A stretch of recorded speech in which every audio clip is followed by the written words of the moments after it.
Hello friends, हम लोग example number 9 लेते हैं कि √3 एक अपरिमेय संख्या है, इसको सिद्ध करना है।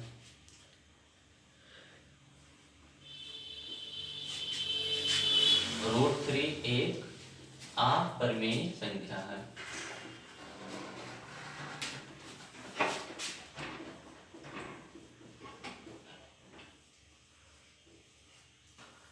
तो हम लोग इसको कैसे सिद्ध करते हैं?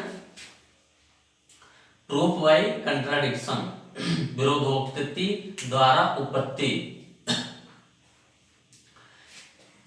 इसमें क्या होता है कि हम लोग जो सिद्ध करना रहता है उसका विपरीत मान के चलते हैं, उसका अपोजिट लेके चलते हैं और सिंपल मैथमेटिकल लॉजिक लगा के ऐसे स्टेप पे पहुंचते हैं जो क्या होता है, जो एकदम गलत होता है, कंट्राडिक्शन होता है। वो जो हम लोग जो रियल चीज होती है उसका कंट्राडिक्शन होता है।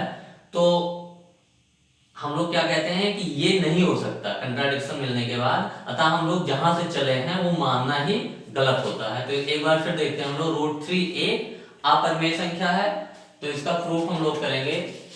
तो क्या करेंगे? सबसे पहले मानेंगे कि √3 एक परिमेय संख्या है। तो हम लोग क्या करेंगे? सिद्ध करना है कि √3 एक परिमेय संख्या है। माना √3 एक परिमेय संख्या है। हम लोग मान लेते हैं कि √3 क्या है? परिमेय संख्या है। ये पहला स्टेप हो गया। हम लोग परिमेय संख्या और अपरिमेय संख्या के बारे में जानते हैं। परिमेय संख्या क्या होती है? जो p/q के रूप की होती है, और p और q क्या रहते हैं? पूर्णांक।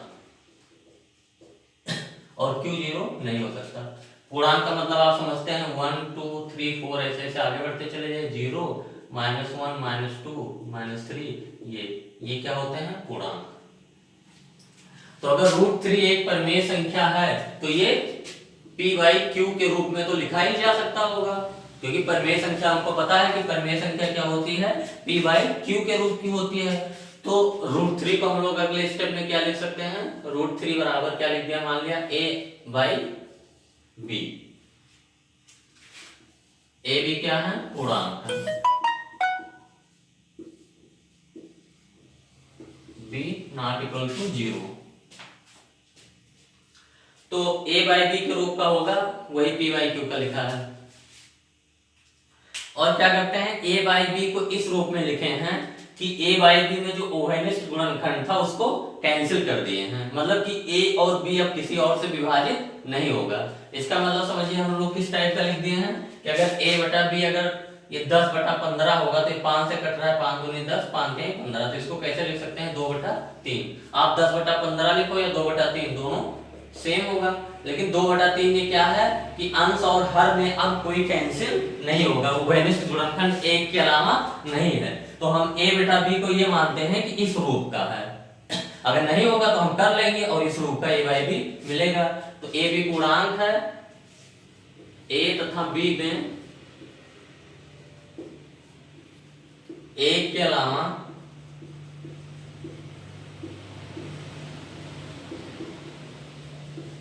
अलावा कोई और उभयनिष्ठ गुणनखंड नहीं है।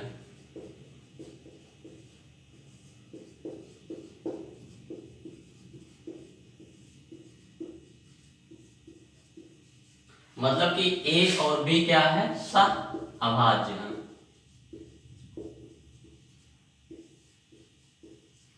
जब दो संख्याएं ऐसी होती हैं कि जो एक के अलावा और किसी नंबर से दोनों ना डिवाइड हो तो उनको क्या बोला जाता है? सह-अभाज्य। तो √3 बराबर क्या आ गया? a/b। हम लोग इसको क्रॉस मल्टीप्लाई करें या b से दोनों साइड मल्टीप्लाई करें तो ये क्या होगा? b इंटू √3 बराबर ये क्या हो जाएगा? a/b इंटू b से क्या किया? इसमें दोनों साइड मल्टीप्लाई कर दिए तो b ये कैंसिल हो गया। b √3 बराबर आपका क्या आ गया? a। फिर क्या कर दिए? दोनों पक्षों का स्क्वायर कर दिए। करते हैं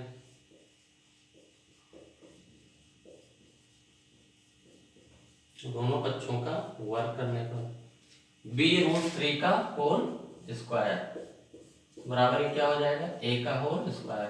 b√3 क्या हो जाएगा, मल्टीप्लाई करेंगे तो ये b स्क्वायर इंटू 3 यानी 3b स्क्वायर बराबर a स्क्वायर।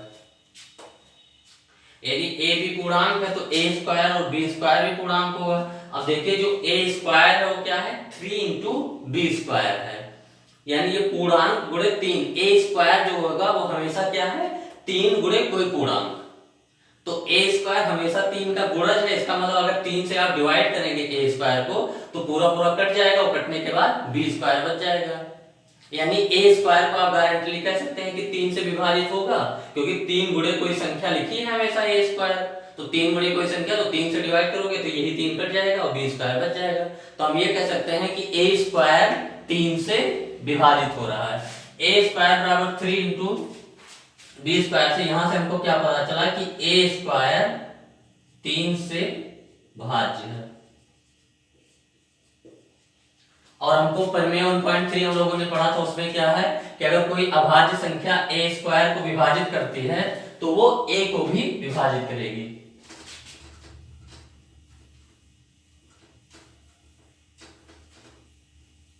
प्रमेय 1.3 में हम लोगों ने क्या देखा था कि अगर कोई अभाज्य संख्या p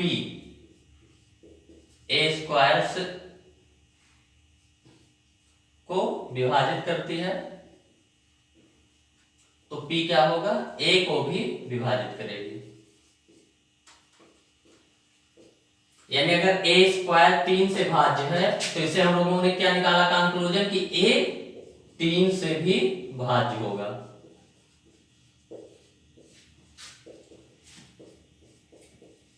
किस लॉजिक से, प्रमेय 1.3 से। वो यही प्रमेय है कि अगर कोई नंबर a स्क्वायर किसी नंबर से भाज्य है अभाज्य संख्या से तो a भी उसका जो वो होगा वो भी 3 से भाज्य होगा, यानी a भी 3 से भाज्य होगा। यानी a हमेशा क्या होगा, 3 का गुणज होगा। यानी हम लोग क्या लिख सकते हैं, a बराबर 3c मान लिया। जब a 3 से भाज्य है तो a हमेशा 3 का गुणज, 3 गुणे कोई पूर्णांक होगा, c क्या है, पूर्णांक है। a बराबर 3c, हम लोग यहां तक पहुंच गए। अब बिना मिटाए हुए मैं जो बचा है इसको यहां पे करता हूं, जो बाकी स्टेप है। a बराबर 3c,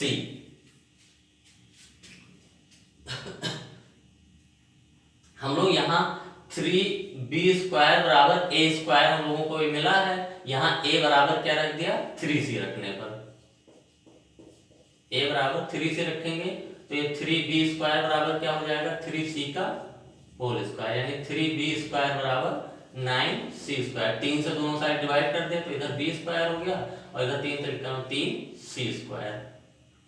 अब यहां से देखिए b स्क्वायर बराबर 3 गुणे c स्क्वायर, यानी b स्क्वायर हमेशा क्या होगा, 3 गुणे कोई संख्या होगी, तो b स्क्वायर 3 से भाज्य है। यहां से हम लोग b स्क्वायर 3 से भाज्य है, तो प्रमेय 1.3 क्या कहता है, b भी 3 से भाज्य होगा, b भी 3 से भाज्य होगा। यानी भाज्य होने का मतलब क्या होता है, अगर कोई संख्या किसी संख्या से विभाजित होती है तो वो उसके अभाज्य गुणनखंडन में आएगा। यानी कि b के अभाज्य गुणनखंडन में भी 3 आएगा, b 3 से भी विभाजित होता है और a भी 3 से विभाजित होता है। यानी a तथा b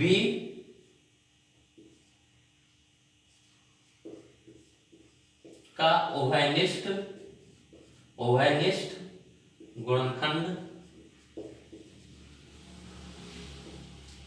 3 है। कहां से निकाला हम लोगों ने, क्योंकि a 3 से भाज्य हो रहा है और b भी 3 से भाज्य हो रहा है, तो हम लोग क्या कहेंगे कि a तथा b का उभयनिष्ठ गुणनखंड 3 है, मतलब a भी 3 से भाज्य हो रहा है और b भी 3 से भाज्य हो रहा है। हम लोग इस यहां तक पहुंचे कि a तथा b का उभयनिष्ठ गुणनखंड 3 है। अब आप लोग देखिए ये कंट्राडिक्शन है कि नहीं है, विरोध है कि नहीं है, किस चीज का विरोध है, इस चीज का विरोध है। यहाँ जब हम लोगों ने ये निकाला है कि ए बी में एक के अलावा कोई और उभयनिष्ठ गुणनखंड नहीं है, ए बी सहअभाज्य है, मतलब एक के अलावा और कोई संख्या एग्जिस्ट ही नहीं करती जो ए और बी दोनों को विभाजित कर दे। उसके बाद सिंपल लॉजिक से हम लोग यहाँ पहुंच गए कि ए और बी दोनों को 3 विभाजित करता है। तो ये इसका विरोध हो गया कि नहीं विरोध हो गया? ये विरोध इसलिए आया क्योंकि हम लोग जो मान के चले हैं कि √3 एक परिमेय संख्या है, वो मानना ही गलत है। तो इसको एक सेकंड लैंग्वेज में लिख देते हैं।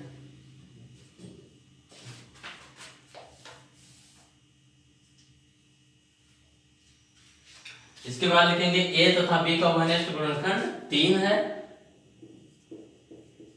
परंतु या इस तथ्य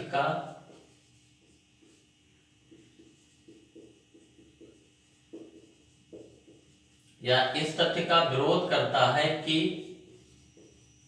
ए तथा बी में एक के अलावा और कोई उभयनिष्ठ गुणनखंड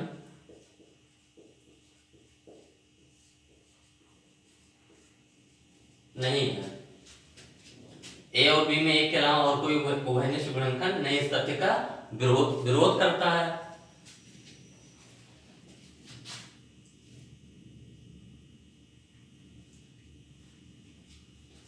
तो ऐसा हुआ क्यों? ये हमारा जो त्रुटिपूर्ण जो हम लोग ने हाइपोथेसिस मान के चला है कि √3 एक परिमेय संख्या है, इस नाते यहां तक पहुंचे हैं। तो ये क्यों यहां तक क्यों पहुंचे? ये त्रुटिपूर्ण कल्पना जो हम लोगों ने की है कि √3 एक परिमेय संख्या है, इसके नाते प्राप्त होता है।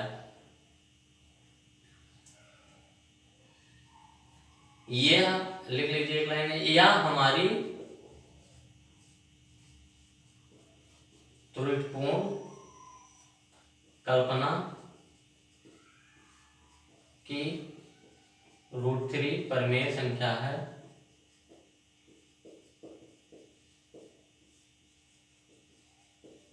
के कारण प्राप्त होता है।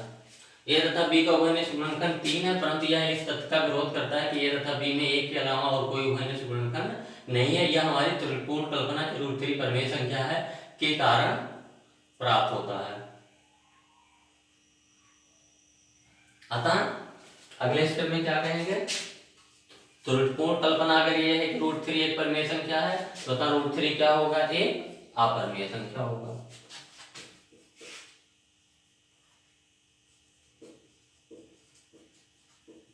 √3 एक अपरिमेय संख्या होगी। तो इसका एक एक स्टेप आप अगर समझ लेते हैं तो ज्यादा अच्छा पड़ेगा, रटने की बजाय कि आप उनके बस स्टेप याद करें। लॉजिक आपका मजबूत होगा, मैथमेटिकल लॉजिक जो होगा वो मजबूत होगा। आप एक एक स्टेप को समझिए। ये प्रूफ बाय कंट्राडिक्शन है। जो कोई चीज हम लोग मैथमेटिक्स में जो प्रूव करते हैं उसके कई मेथड होते हैं, तो उसमें से एक है कि जो दिया है उसका विपरीत मान लें कि √3 एक परिमेय संख्या हम लोग मान लिया। और परिमेय संख्या का डिफिनेशन क्या होता है?